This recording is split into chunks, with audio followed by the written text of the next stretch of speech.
mais je vais te montrer 5 actifs qui progressent silencieusement depuis plusieurs années, qui sont particulièrement pertinents si tu formules en 2026, moins connus du grand public, accessibles pour une nouvelle marque indépendante et porteurs d'une vraie opportunité sur le marché. Alors reste bien jusqu'au bout.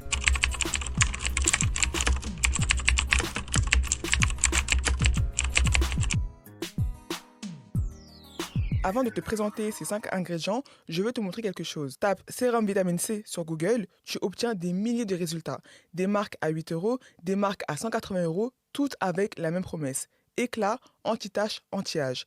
Ta cliente ne sait plus quoi choisir, alors elle choisit sur le prix ou sur le packaging, ou parce qu'une influenceuse en a parlé, pas parce que ta marque se démarque vraiment. Et je comprends d'où ça vient. Quand on se lance, on regarde ce qui marche. On voit que les grandes marques utilisent de la vitamine C, la niacinamide, le rétinol, et on se dit que c'est la voie à suivre. C'est un réflexe naturel. Mais voilà ce qu'on oublie. Les grandes marques ont des budgets marketing qui leur permettent de se différencier autrement, par la distribution, par la notoriété, par des campagnes massives. Et pour une marque indépendante qui se lance, la différenciation doit venir de quelque part. Et l'ingrédient peut être un levier puissant quand tu ne l'es pas encore sur toutes les étagères. Et c'est exactement ce qu'on va voir ensemble maintenant.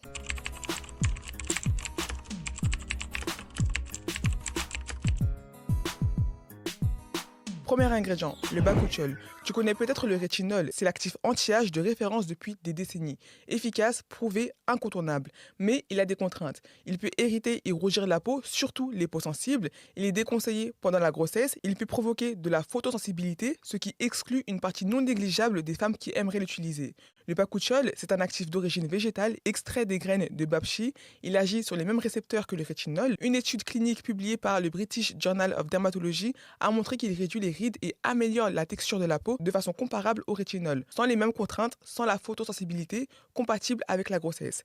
Et côté marché, le bakuchiol représente 1,12 milliard de dollars en 2026, avec une croissance de 9,9% par an. Le grand public commence à en entendre parler, mais il est encore très loin d'être connu comme le rétinol. La fenêtre d'opportunité est ouverte.